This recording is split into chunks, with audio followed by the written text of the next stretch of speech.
Welcome to Face Forward, the podcast, the series that takes you behind the scenes of the riveting world of clinical trial management. I am your host, Valerie Coveney, and I am thrilled to be your guide on this journey through the nuances of planning, executing, and navigating the clinical research landscape. Our topic for today is do's and don'ts for sponsors and CROs in site collaborations. This is a crucial subject for anyone involved in clinical trials, and we have two esteemed guests to guide us through it. So first we have Ted Trafford, a clinical research executive with nearly 3 decades at Probity Medical Research. Ted has transformed a single site operation into a global network of over 70 sites, specializing in dermatology, allergy, immunology, cardiology, and rheumatology. He's also joined by Brad Hightower, who worked at the site level in clinical research for 15 years and is the former executive director of the Oklahoma Heart Hospital Research Foundation.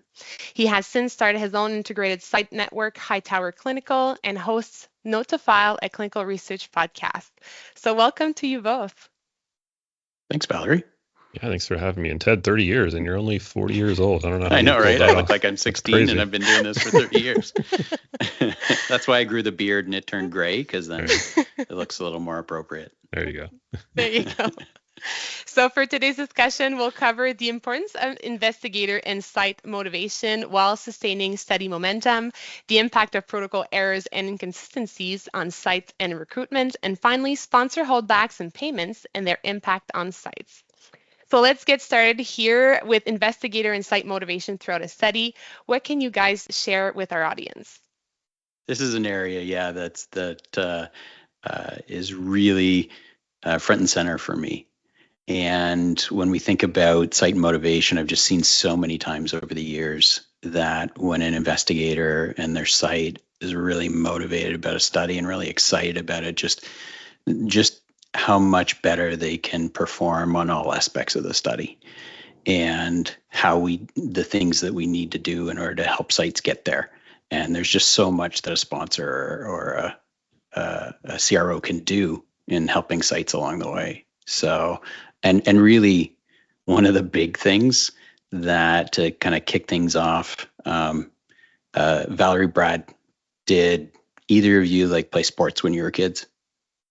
I did, yeah. Yeah. Were you good at them? I played yes. fairly high-level baseball, but everything else I was not particularly good at. Okay. So you probably weren't picked last for the team then.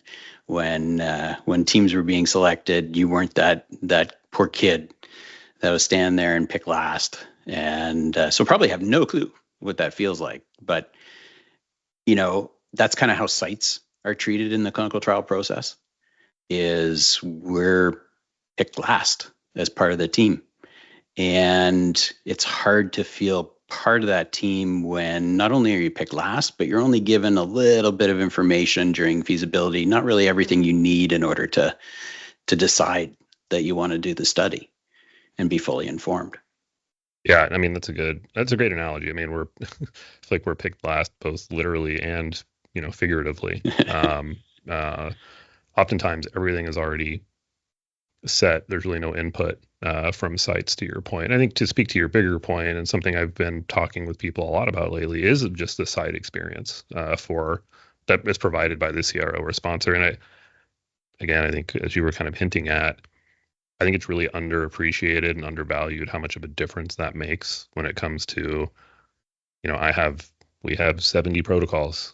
Some are going to get prioritized more than others based off of, resources, maybe even, budgets and contracts. But if the experience is good for us, we're so much more likely to put effort and energy into that protocol. And it's maybe sad to say in some ways, but it's just true. I mean, which restaurant are you going to go to? If there are 2 nice restaurants, are you going to get the one where you get great service, or the one where the waiter spits in your food? You're gonna that of, yeah. Yeah, right. Yeah, I mean, I think that's it's getting to be a little bit more recognized, but it's still extremely undervalued. Yeah, and I have conversations with sponsors, and when I bring up this topic, they want to know, well, what does that look like? And so we often have conversations about, feasibility is a whole process. It starts when the study is first conceived. And then the feasibility questionnaire portion with the site is just a portion much further down the road. But what if there was a way to start engaging sites about an important study as you were building the study? And just skipping ahead to the feasibility questionnaires is one of the things that is the biggest thing that investigators want to know when they get a feasibility questionnaire is, what's the mechanism of action of the drug? And is this a compound that I can really get excited about? And if a sponsor is really smart, that's one of the first things they're going to disclose to physicians when they're engaging them about a potential study. Yeah, and oftentimes, as you well know, so little is known at the time of receiving that FQ. Sometimes they're not. I mean, I've seen them where the drug isn't even mentioned, or the route of administration of that drug isn't mentioned. Right. But again, it makes a big impact on how successful you might be with that trial. And I think again, the bigger, keep zooming out, it really comes down to communication. I mean, and again, we get so little of it, even in the FQ process. If we're not chosen, how oftentimes are you even notified of that? Right. And if you are you notified as to maybe why that may be?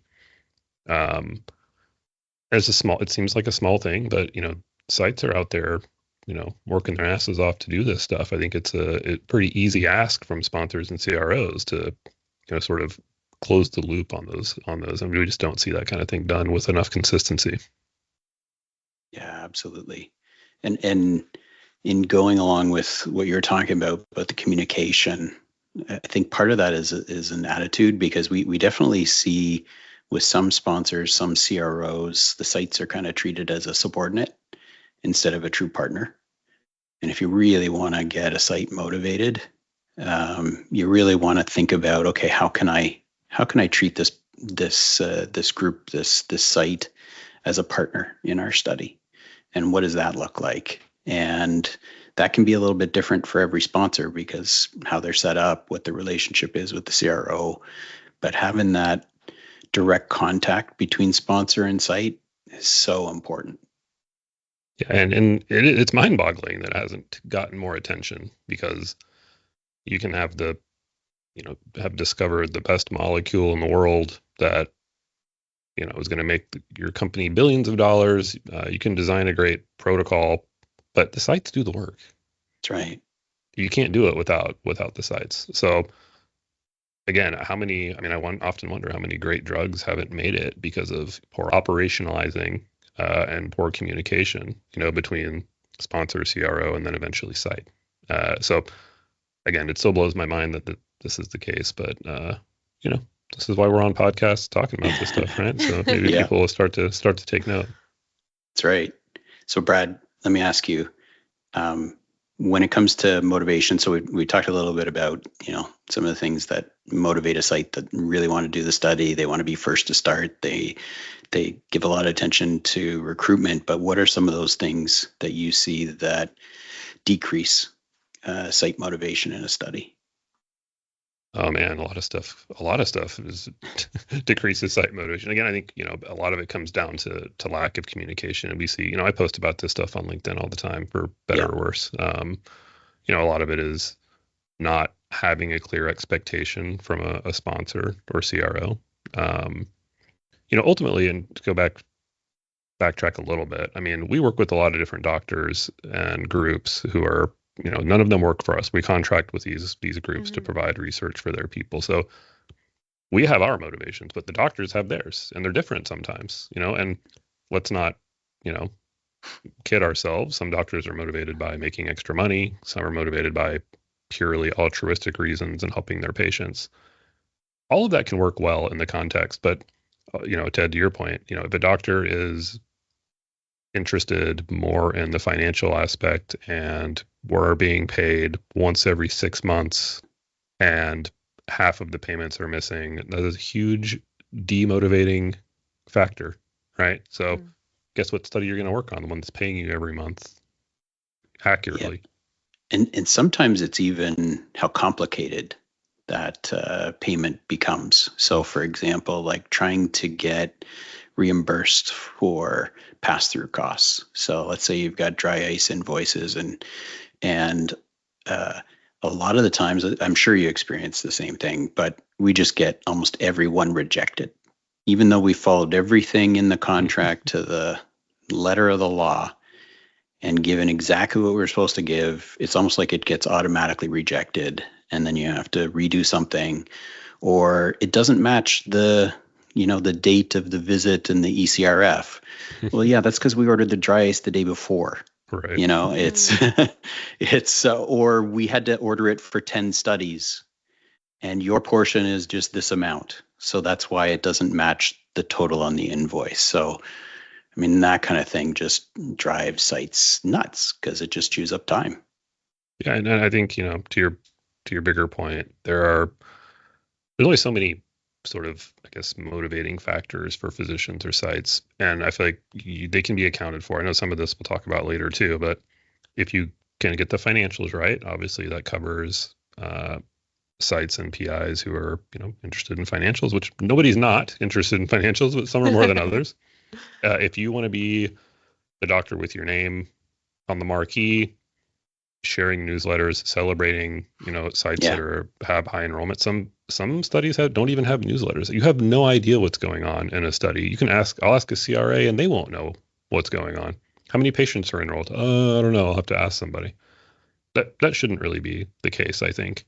Or lastly, if it's purely altruistic, then I think we need better protocol designs or designs that burden the patient as little as possible and provide as much, sort of cost benefit in favor of the patient as much as possible. And again, we see a spectrum across those three things. Yeah, I love the study newsletters. I do too. I think a little bit of healthy competition is good for everybody, and sites like to be recognized when they've put a lot of effort into a study and they've done really well. I celebrate them. I feel like it's such a low effort thing to do. Right. And some sponsors still, and I've talked to sponsors like, oh, sites don't like it. I'm like, yeah, they do. You're crazy. Yeah. Almost every site wants to know like how they stack up, That's right. The sites that haven't started yet or aren't recruiting, they may not like it. But right. The rest of the sites, you're absolutely right. They want to know where they stand. And and sometimes that leads to really good conversations between sponsors and CROs and sites, because you can go back and say, oh my goodness, what is Dr. Smith doing differently than us, because they're just knocking it out of the park. Is there anything we can do different? And so again, it comes back to your point about communication. That's a really good one. Okay, we got to talk about one big motivation killer in studies, and that's tech. Because if it goes wrong, if it goes well, if everything's going great, it's great. But if it starts to go off the rails, I've seen sites just say, forget it, we're not putting another patient in this trial because the tech is such a hassle. Yeah, I think another oftentimes underappreciated thing is that the harder you make it for a coordinator to do their job, the less likely they're going to want to do that job. It's just a simple fact of life. I've told the story before, but like I had a patient on a table under anesthesia and they had to be randomized. Like there was a measurement that had to be taken. Well, the IVRS system was busted basically. And actually that's not even true. The sponsor didn't add us in. I could log in, but they didn't pay for our license. We were like the 101st site. They paid for 100. I'm getting screamed at by a doctor because there's a patient under anesthesia for an extra long amount of time. Guess how many more patients I tried to enroll in that study? That was it. I was done. Yeah. Wow. And when you were talking about tech, what I thought you were going to bring up was the video you did about the tablets. And if anybody hasn't seen that, you got to Google Brad on YouTube and find that video where he talks about the impact that tech has at the site level. That's a great video, Brad. And it's still the case. We're moving clinics. We're just moving next door in a hospital. I can't tell you how many tablets and phones we're having to stack up, move. It's just insane. Yeah. Too much. Yeah. And then the more complex we make these things, the greater the chance of error. The other thing that I find is, a really good way increase motivation at the site is to really make them feel like they're involved and do things to make them feel like they are an important piece of the puzzle. And so even simple things like, so often the very first thing that sites learn about the medication history is like during the investigator meeting when somebody gets up and shows the slides of the history. But I've found that if a sponsor has a site they really want to work with, phone call from the medical monitor, or if it's a small company, the chief medical officer to the physician, and tell them about what makes that medication different, what makes it interesting, what makes it exciting, why has the biotech company leveraged everything in order to move this molecule forward. That direct communication can have huge impact. Yeah, I think helping. I've seen instances, we talk about newsletters and investigators meetings. We came into a study, we enrolled pre-investigator meeting, we were leading enrollment. Well, we got to be a part of the investigator meeting and talking to other sites. Yeah. And sharing those best practices. Sometimes we've seen people on the top of newsletters, to your point earlier, I want to call this guy up and ask them what they're doing. So sometimes it's not necessarily that the sponsor has to, put a site up on a pedestal per se, but like if they can at least even help connect the dots so that the sites are more involved with what's going on and just helping make that communication possible. I think, again, that makes a big difference. Again, you seem like you feel like you're actually being valued and you're a partner. Yeah. And then hopefully they'll pick you first for the team next time. All right, well, that's just it too. I mean, we talk about these things as if they're sort of, and it feels this way. It feels like it's kind of everything's a one-off thing. Everything's like one project, but really what you want is a longer-term relationship with the sponsor and access to their pipeline as things are coming. And ideally, that's what we should hopefully all be building towards, right? Yeah, I completely agree. Okay.